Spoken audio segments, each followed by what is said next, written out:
Na curadoria dessa semana, a capa da Natália Vadianova na Vogue França e o debate sobre a execução, a venda da Everlane para a Shein e o que acontece quando o capital externo controla uma marca construída sobre valores. A coleção Alda da Mondepars e o que ela revela sobre maturidade criativa.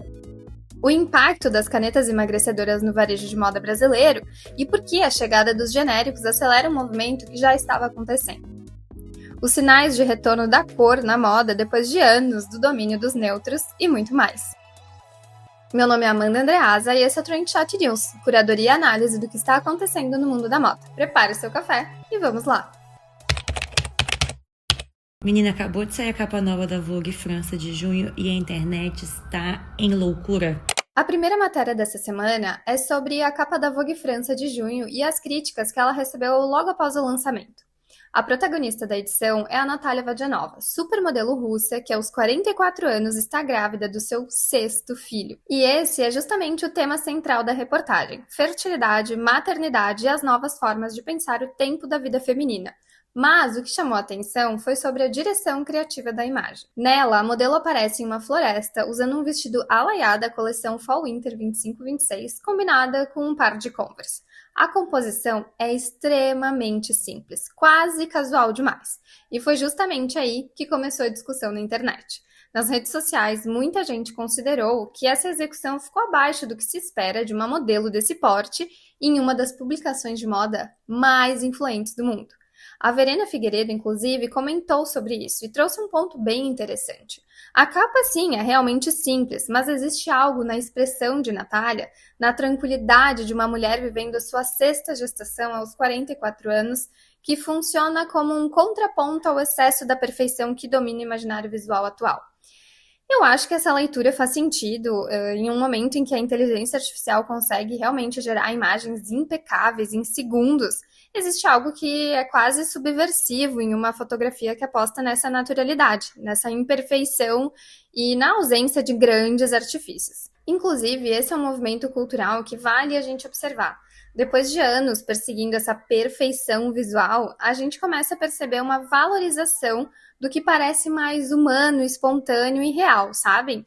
Isso já aparece com força no design gráfico e aos poucos a gente começa a perceber também em outros mercados. E existe uma camada além de tudo isso que também não apareceu muito nas redes sociais, mas que eu quero pontuar aqui. A modelo, ela é casada com Anthony Arnault, o CEO da Christian Dior e filho do Bernard Arnault, que é o presidente do grupo LVMH. É o grupo que controla grandes marcas de luxo como Louis Vuitton, Dior, Sephora, etc. O vestido da capa é a Laya, que pertence à marca do grupo Richemont. Ao mesmo tempo, a Vogue França ela pertence à Condé Nast, uma empresa cuja operação está profundamente conectada ao ecossistema dos grandes grupos de luxo, principais anunciantes e parceiros da indústria editorial da moda. Por isso, a escolha de Natália vestindo a Laya para uma das edições de maior visibilidade do ano acontece inevitavelmente no cruzamento entre decisão editorial, relevância cultural e relações institucionais dentro do mercado de luxo. Para mim, o aspecto mais interessante dessa história está justamente no tema dessa edição, que infelizmente ficou meio apagado por conta dessa escolha da capa. Aqui eu trago até um trecho sobre a entrevista que a Natália falou com a Vogue sobre a maternidade. Abre aspas. A maternidade deveria ser sempre uma escolha de amor. As mulheres deveriam poder ter filhos quando estivessem prontas, e não sob pressão. Fecha aspas. E eu acho que é aqui que essa pauta ganha a maior intensidade. A gente está falando mais do que uma capa de revista, né? A gente está entrando em temas como fertilidade, maternidade tardia, essas novas palavras do vocabulário contemporâneo. E talvez o ponto mais relevante não seja em si a fotografia, né? Mas o fato de que a gravidez voltou a ocupar um espaço central na narrativa visual dessa indústria. O que nos mostra que a moda realmente está, de fato, acompanhando as mudanças mais amplas de comportamento e de valores sociais. Mas voltando à capa.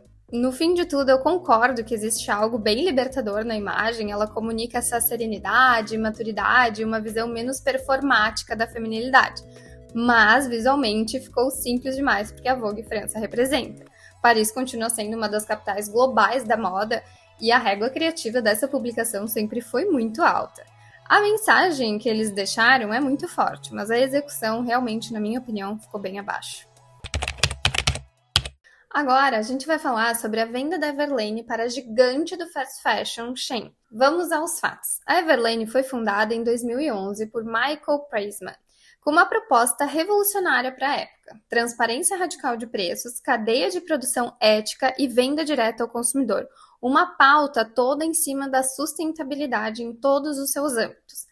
A marca cresceu justamente porque vendia essa transparência e essa confiança. Em 2020, a empresa recebeu um investimento de 85 milhões de dólares de um dos maiores fundos de investimento do mercado e que, curiosamente, tem a LVMH entre seus investidores.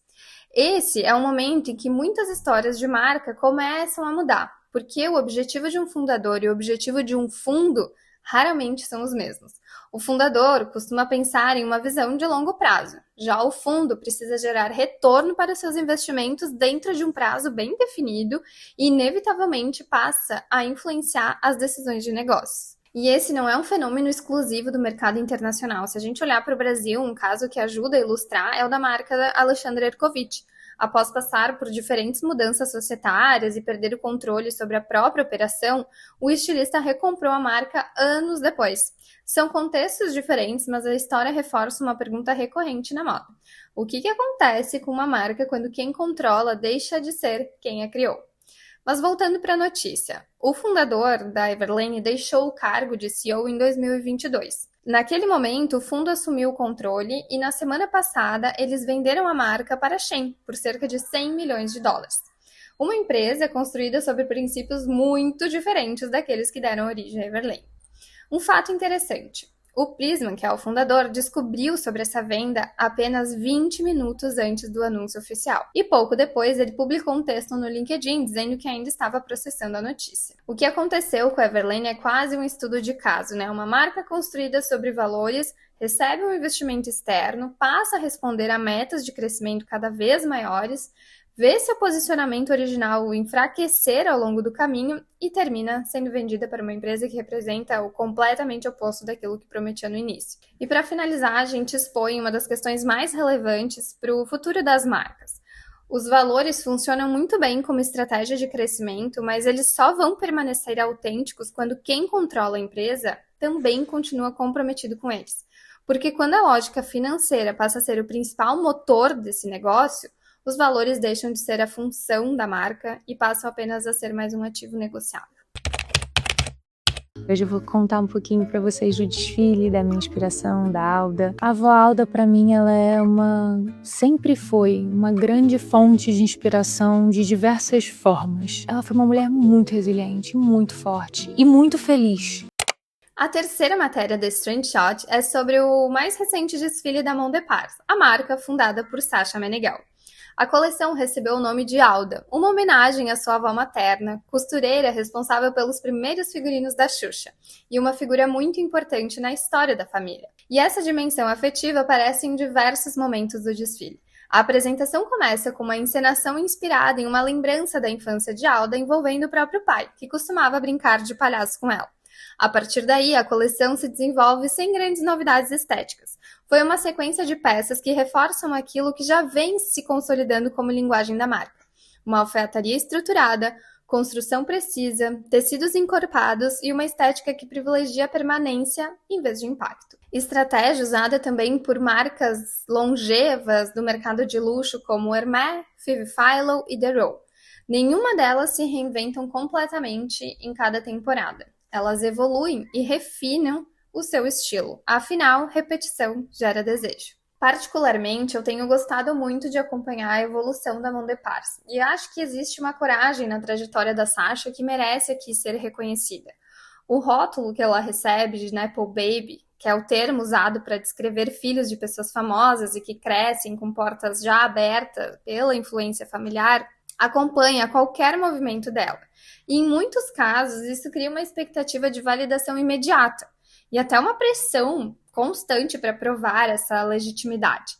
Mas o que eu vejo aqui, de fato, é uma tentativa consistente de construir uma marca com identidade própria, distante dos caminhos mais óbvios que poderiam ser explorados a partir da imagem pública dela.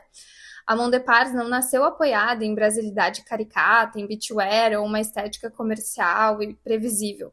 Desde o início, apostou em uma proposta baseada em construção, matéria-prima e alfaiataria. E eu acho que quando uma marca chega nesse estágio e tem a coragem de se manter nesse lugar e apostando cada vez mais, tem grandes chances de fazer muito mais sucesso. Eu confesso que eu estou bem curiosa para ver os próximos passos da marca. 30 dias, o varejo de moda brasileiro vai mudar para sempre. E o nome disso não é IA, é Monjaro. A quarta matéria dessa semana surgiu de uma reflexão que eu vi no Instagram da Teté Conte e do Pedro Andrade, falando sobre o impacto das canetas emagrecedoras em diferentes mercados, sobretudo no varejo de moda. O que começou como uma tendência de saúde está se transformando em um fenômeno de comportamento e consumo. Medicamentos como Ozempic e Monjaro deixaram de ser um comportamento de nicho. Segundo pesquisa nos Estados Unidos, cerca de 1 em cada 8 adultos já utilizou medicamentos da categoria GLP-1, e metade desse grupo continua em tratamento atualmente. No Brasil, a expectativa é de crescimento acelerado, impulsionado principalmente pela chegada das versões mais acessíveis desse tratamento após a queda das patentes. E isso impacta diretamente na moda, porque quem perde uma quantidade significativa de peso em poucos meses precisa renovar boa parte do guarda-roupa. São calças, vestidos, camisas, ternos, enfim, é uma mudança que afeta praticamente todas as categorias. E isso também vai impactar na grade de tamanhos, no planejamento da coleção e a previsão de demanda e o comportamento de consumo. A gente já vê alguns sinais aparecendo. A Exame reportou que a rede Cauê Plus Size encerrou as operações após 40 anos de mercado. A explicação é de diferentes fatores, mas a empresa apontou a migração de parte dos clientes para tamanhos menores, como um dos fatores que afetam a demanda. O que estávamos vendo acontecer de forma gradativa agora ganha atração. E para as marcas, isso significa começar a olhar com atenção para uma variável que até pouco tempo atrás não fazia parte do planejamento, como a possibilidade de uma transformação corporal em larga escala alterar a demanda dessa marca. A grade de tamanhos e os hábitos de consumo também vão impactar no negócio, porque se o corpo do consumidor muda, o mercado inevitavelmente muda junto. E a nossa última matéria dessa semana é sobre o retorno da cor no mundo da moda. E o que isso também vai nos mostrar sobre o momento atual do consumidor. Esse movimento e essas manifestações já estavam sendo acompanhadas pelos pesquisadores e por quem desenvolve produto dentro das coleções. Mas agora a gente acaba percebendo isso com mais força à medida que as marcas começam a, de fato, apostar. As manifestações vieram de diferentes direções. Marcas como Loewe, Celine e Versace apresentaram coleções na temporada de verão com combinações de cores sólidas e contrastantes. Fora das passarelas, o movimento também aparece na cultura pop e já vem sendo apontado por diferentes veículos de moda. A FFW nomeou como retorno do color blocking, quem aí lembra? Mas eu não acho que estamos vendo de fato um retorno literal de como foi nos anos 2010. Afinal, o comportamento também parece um pouco diferente daquela época. Nos últimos anos, o bege, cinza, o off-white, as cores neutras se consolidaram como uma linguagem quase universal de sofisticação. Agora começa a surgir um desejo de diferenciação. O consumidor continua buscando essa elegância e sofisticação, mas parece menos interessado em desaparecer dentro de uma estética neutra universal. E isso tem implicações direto para as marcas e na escolha estética das próximas coleções e também para o varejo. Afinal, vender uma coleção colorida vai exigir mais, porque vai ser preciso mostrar combinações e ajudar o consumidor a visualizar como aquelas peças podem funcionar juntas. Enquanto pesquisadora de tendências de moda, eu acredito que esse direcionamento estético vai continuar ganhando força ao longo das próximas temporadas. E se tem uma marca que vale olhar de perto, é a Celine.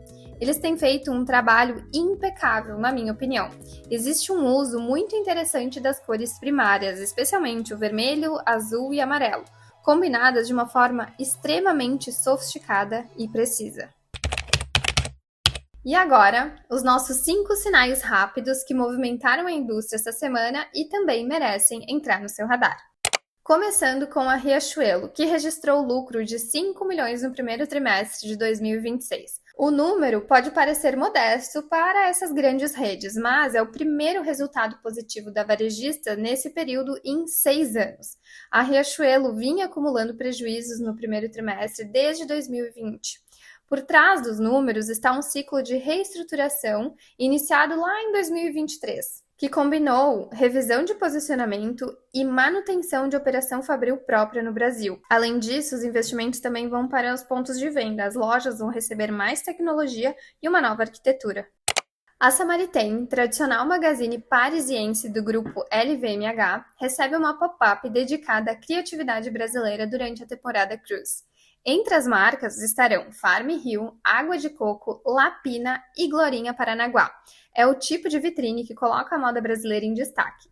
A localização é central em Paris, o calendário é estratégico porque vai ter um público altamente qualificado nessa temporada, e o Brasil chega na Magazine por meio de uma curadoria focada em design, produto e posicionamento, reforçando a maturidade da moda brasileira no cenário global.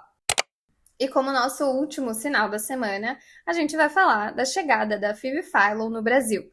Considerada um dos nomes mais importantes da moda contemporânea, ela construiu uma linguagem estética marcada pela elegância, precisão das proporções, qualidade dos materiais e por peças pensadas para a vida real. O seu trabalho influenciou uma geração de designers e consumidoras, deixando marcas visíveis na obra de criativos como Daniel Lee e Mathieu Blazy, que é o atual diretor criativo da Chanel. No Brasil, a marca passa a ser vendida com exclusividade pela NK Store. E esse foi mais um Trend Shot News. Muito obrigada para quem me acompanhou até aqui. Eu fico muito feliz em ver a métrica de retenção aumentando ao longo dos episódios. E se esse episódio fez sentido para ti, comenta aqui, é muito importante saber a tua opinião também. Ou se você também tem sugestões sobre como melhorar, o que fazer de diferente, eu sou super aberta. Esse projeto está no início e eu quero muito fazer ele crescer junto com vocês. Mais uma vez, muito obrigada e nos encontramos no próximo shot. Um beijo!